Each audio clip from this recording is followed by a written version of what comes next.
नमस्कार आप सभी को। आप देख रहे हैं ताराचंद क्लासेस। आज की वीडियो में हम बात करेंगे अंतर्राष्ट्रीय संगठन की। और ये बहुत ही ज़्यादा इजी और स्कोरिंग चैप्टर है। इसमें बहुत ज़्यादा मार्क्स आते हैं और इसके जो क्वेश्चन भी है वो लिमिटेड बनते हैं। वो एक जो क्वेश्चन है जो बहुत बार एग्ज़ाम में आता है कि भारत जो है यूएनओ का स्थायी सदस्य देश कैसे बन सकता है, स्थायी सदस्य बनने में कौन कौन सी क्वालिफ़िकेशन चाहिए होती है, मतलब प्रमाण कौन कौन से चाहिए, या कौन कौन से स्तर बता रखे हैं यूएनओ ने जो इसका स्थायी सदस्य बन सकते हैं, और स्थायी सदस्य बनने में क्या क्या भारत को रुकावटों का सामना करना पड़ता है। सुरक्षा और यूएनओ के जो 6 अंग हैं उसमें से सुरक्षा परिषद कई बार एग्ज़ाम में आता भी है। यूएनओ का हेडक्वार्टर कहाँ है, ये सारी चीज़ें एग्ज़ाम में कई बार इस चैप्टर से पूछी जाती हैं। और इसकी मैंने वीडियो बना रखी है, प्लेलिस्ट में आप जाके देख सकते हैं। और हम रिवीजन जो है सपोर्ट मटेरियल से कर रहे हैं, यानी कि सिंपल सी बात यह है, ये चैप्टर जो है बहुत ही ज़्यादा इजी है और एग्ज़ाम में कई बार इससे रिलेटेड सिंपल से क्वेश्चंस आते हैं। और ख़ासकर यूएनओ की एजेंसियां ज़रूर पूछते हैं ये लोग कि इसकी फुल फॉर्म बताओ, इस्टेब्लिश कब हुआ था, ये सारी चीज़ें जो कि सपोर्ट मटेरियल में आपको काफ़ी अच्छे से दे रखी है। चलिए, अंतर्राष्ट्रीय संगठन, यहाँ पे तो इन्होंने डेफिनेशन दे रखी है। अंतर्राष्ट्रीय संगठन अपने उद्देश्य में व्यापक होते हैं जो अंतर्राष्ट्रीय स्तर पर विवादों के समाधान तथा शांति व सुरक्षा स्थापित करने में विभिन्न देशों के मध्य शांतिपूर्ण, ठीक है, इसको काट लो, शांतिपूर्ण वातावरण का निर्माण करने में महत्वपूर्ण भूमिका निभाते हैं। अब अंतर्राष्ट्रीय संगठन की आवश्यकता क्यों है? भाई देखो, इसकी ज़रूरत सीधी सी बात इसलिए है क्योंकि जब पहली बार विश्व युद्ध हुआ था 14 से 18 में, तो बहुत ज़्यादा जनहानि हुई थी उसके अंदर, ठीक है। तो ऐसा विश्व युद्ध दोबारा दुनिया को देखने को ना मिले, इसलिए यूएन बनाया गया था। लेकिन आगे चल के 1939 और 45 में दोबारा से सेकेंड वर्ल्ड वॉर देखने को मिल गई थी क्योंकि यूएन के अंदर कुछ ना कुछ कमियां थीं। फिर दोबारा से 1945 में सेकेंड वर्ल्ड वॉर जैसे ही ख़त्म हुआ तो यूएनओ बनाया गया ताकि विश्व को दोबारा से थर्ड वर्ल्ड वॉर देखने को ना मिले, और हैप्पीली अभी तक किसी को देखने को नहीं मिली। तो ठीक है, इसलिए इसकी स्थापना करी गई थी। और इसके मेन जितने भी उद्देश्य होते हैं यूएनओ के, वो किसी एक क्षेत्र के लिए नहीं होते, वो पूरे विश्व को प्रभावित करते हैं इनके निर्णय, क्योंकि पूरे विश्व के लिए निर्णय वगैरह उद्देश्य स्थापित किए जाते हैं इसके अंदर।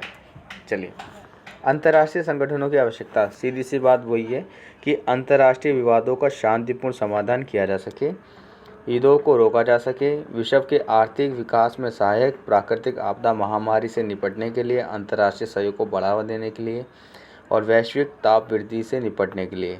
आप सबको पता है कि आज के टाइम में किस तरीके से पेड़ पौधे काटे जा रहे हैं, जो कि बहुत गलत है। आगे चल के बहुत बुरा लॉस होगा पूरे इन्वायरमेंट को।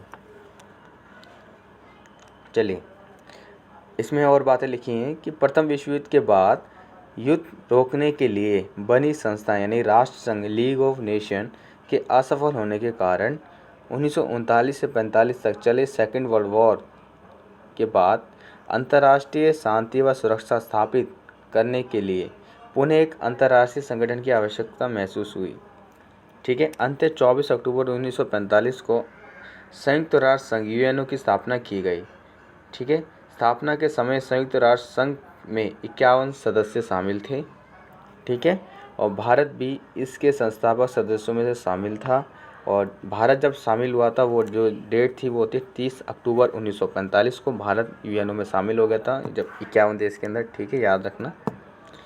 और मई 2013 तक इस सदस्य 193, यानी कि वर्तमान में यूएनओ के जो सदस्य हैं 193 हैं, और जो उसका लास्ट मेंबर है वो है दक्षिणी सूडान। और ये जो क्वेश्चन है अभी एग्ज़ाम में आया था 12th क्लास के प्री बोर्ड के एग्ज़ाम में, तो हमेशा याद रखना।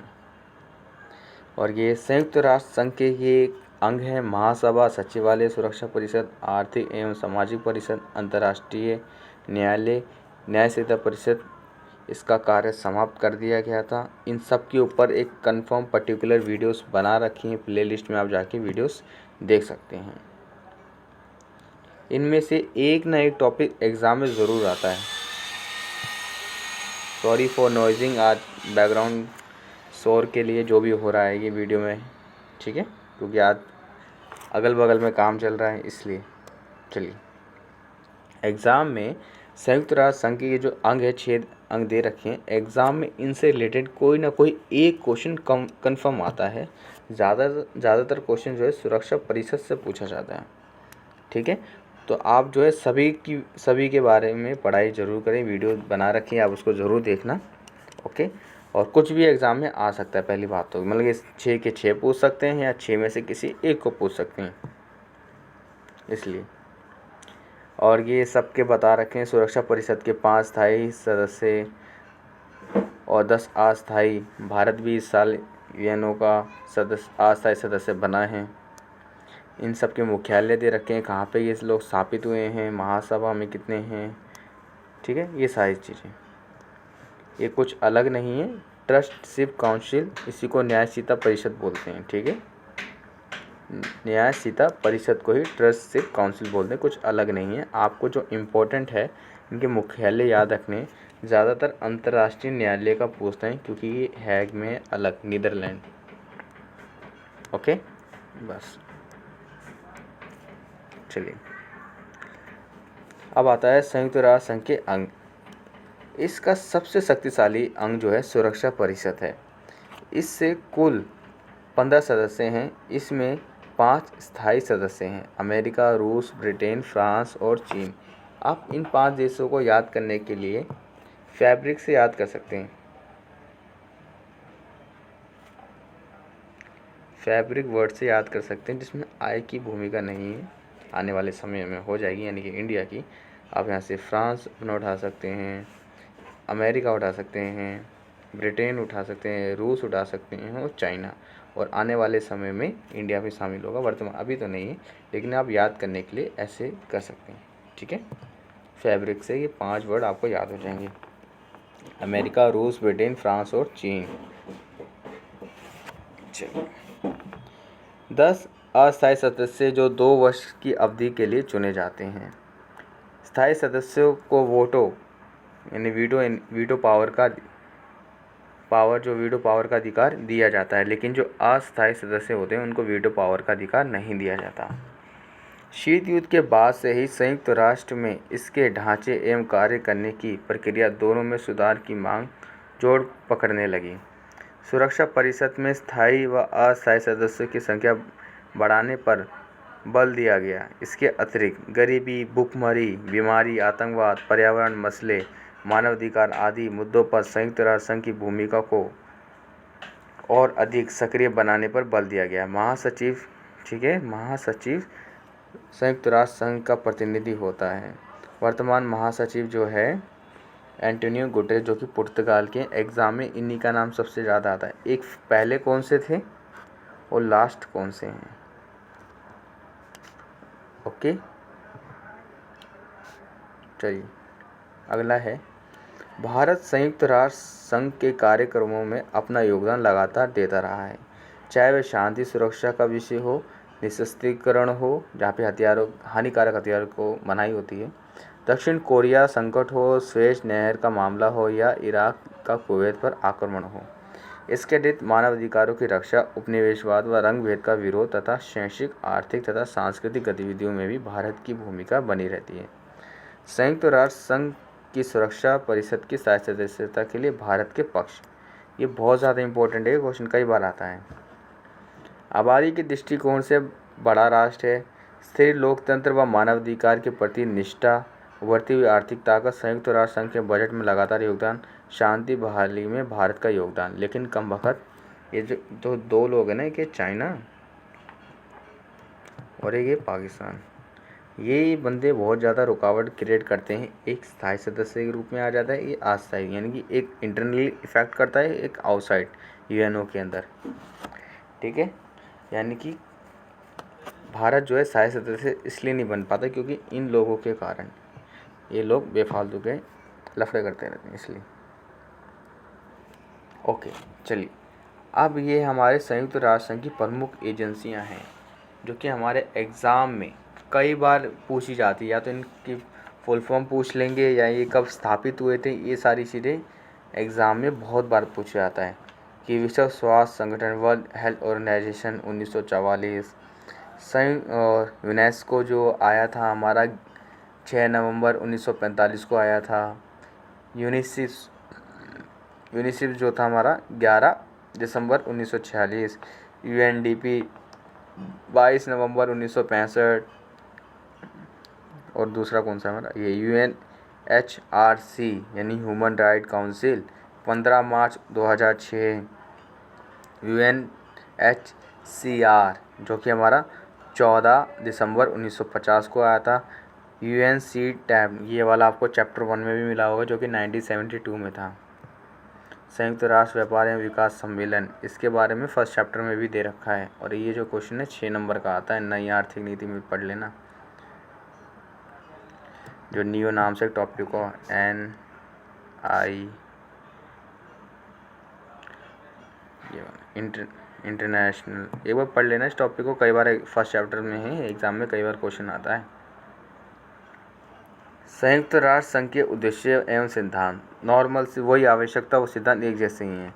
अंतर्राष्ट्रीय शांति व सुरक्षा को बनाए रखना, राष्ट्रों के बीच मैत्रीपूर्ण संबंधों को बढ़ाना, आपसी सहयोग द्वारा आर्थिक, सामाजिक, सांस्कृतिक तथा मानवीय ढंग अंतर्राष्ट्रीय समस्याओं को हल करना, अंतर्राष्ट्रीय संधि व अंतर्राष्ट्रीय कानूनों को सम्मानपूर्वक लागू करवाना सभी देशों में, राष्ट्रों की प्रादेशिक अखंडता और राजनीतिक स्वतंत्रता का आदर करना, संयुक्त राष्ट्र को एक ध्रुवीय विश्व में अधिक प्रासंगिक, यहाँ पे एक ध्रुवीय का मतलब है कि अमेरिका मुकाबले ज़्यादा इसको मजबूत बनाना है यूएनओ को, क्योंकि अमेरिका जो है इस यूएनओ को ठीक प्रकार से काम करने नहीं देता, कभी कभी अपनी मनमानी चलाता है, ठीक है।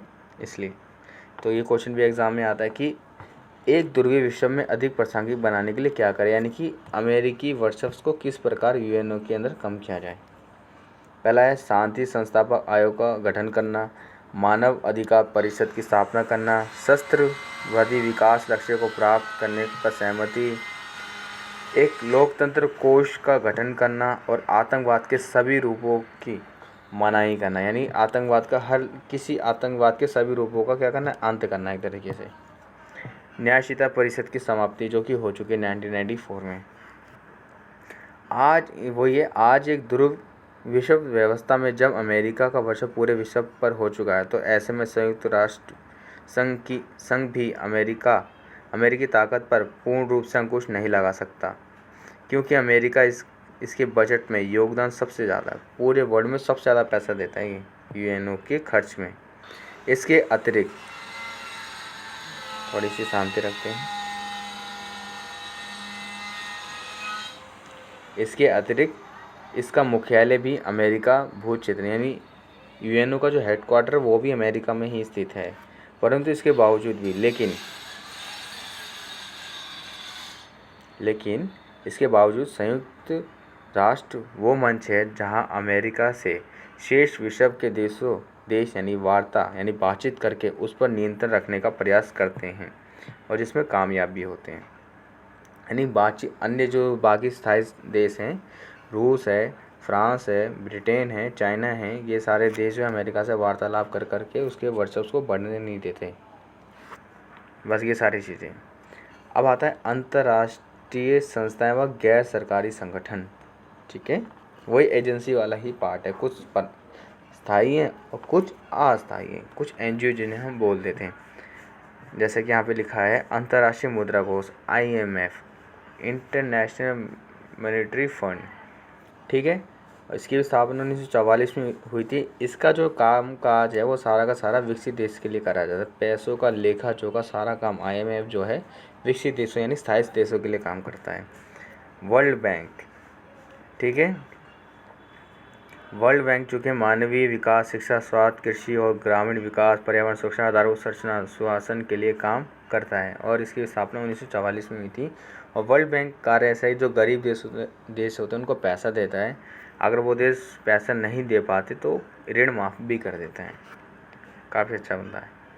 विश्व व्यापार संगठन, ठीक है, वर्ल्ड ट्रेड ऑर्गेनाइजेशन, ठीक है, 1995 में इसकी स्थापना हुई थी। पहले ये गैट के नाम से आया था 1948 में, फिर ये 1995 में 1995 1 जनवरी को इसका नाम बदल लिया गया, वर्ल्ड ट्रेड ऑर्गेनाइजेशन रख दिया गया।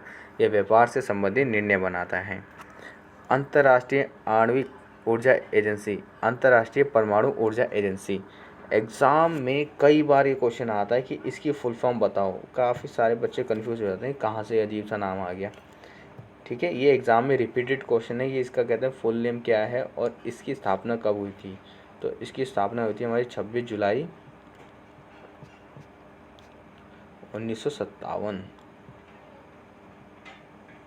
ठीक है, ये बहुत ही ज़्यादा इंपॉर्टेंट क्वेश्चन है, कई बार एग्जाम में आता है। एमनेस्टी इंटरनेशनल ये एक स्वयंसेवी संगठन है जो पूरे विश्व में मानवाधिकार की रक्षा के लिए अभियान चलाता है।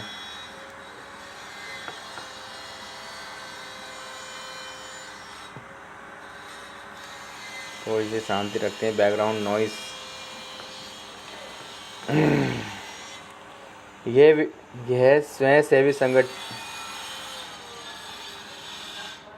यह स्वयंसेवी संगठन भी मानवाधिकारों की वकालत और उनसे संबंधित अनुसंधान करने वाला एक अंतर्राष्ट्रीय स्वयंसेवी संगठन है। कोई ऐसा व्यक्ति जो किसी भी कारण जेल में पड़ा हुआ है बिना कारण, उन बंदों का मुकदमा दोबारा से चलवाते हैं ये लोग, उनको जेल से बाहर निकालते हैं। इनका ये काम रहता है। यानी कि कोई व्यक्ति जिसको धर्म के नाम पर या किसी भी गैरकानूनी तरीके से उसके मानव अधिकारों से उल्लंघन उसका किया गया और उसे जेल में डाला गया, तो ऐसे बंदों को ये आज़ाद करवाते हैं। मेन पर्पस इनका यही होता है, जिनके ऊपर अत्याचार हुआ है किसी भी तरीके से। अंतर्राष्ट्रीय रेड क्रॉस सोसाइटी, ये सोसाइटी युद्ध और आंतरिक हिंसा के सभी पीड़ितों की सहायता तथा शस्त्र हिंसा पर रोक लगाने वाले नियमों को लागू करता है। ठीक है, और ग्रीन पीस इसका नाम से ये, यानी कि पर्यावरण सुरक्षा से संबंधित इसके अंदर सारे पॉलिसी नियम वगैरह बनाए जाते हैं। 1971 के स्थापित ग्रीन पीस फाउंडेशन विश्व समुदाय को पर्यावरण के प्रति संवेदनशील बनाने तथा पर्यावरण संरक्षण हेतु कानून बनाने के लिए दबाव डालने का कार्य करती है। हालांकि संयुक्त राष्ट्र संघ में थोड़ी कमियां अवश्य हैं, लेकिन बिना इसके दुनिया और बदहाल होगी। ठीक है, संयुक्त राष्ट्र संघ ये यहाँ बता रहे हैं, इसकी इम्पोर्टेंस बताएं कि आज भी इसकी इम्पोर्टेंस है। संयुक्त राष्ट्र संघ एवं उपरोक्त वर्णित सभी आर्थिक संस्थाओं एवं गैर सरकारी संगठनों ने पारस्परिक निर्भरता को बढ़ाया है। ठीक है, जिससे कि संस्थाओं की उत्तरदायित्व भी बढ़ती जा रही है। इसलिए आने वाली सरकारों को संयुक्त राष्ट्र संघ एवं अंतर्राष्ट्रीय संगठनों के समर्थन एवं उपयोग के तरीकों में तलाशने होंगे, ताकि पूरे वर्ल्ड में विश्व शांति अच्छे से स्थापित हो सके। आई होप आपको ये चैप्टर्स अच्छे से सपोर्ट मेडल से अच्छा लगा होगा, तो आप चैनल को सब्सक्राइब करें, लाइक करें। ठीक है, बस मिलेंगे आपसे अब नेक्स्ट चैप्टर में वैश्वीकरण के साथ। Okay, bye bye.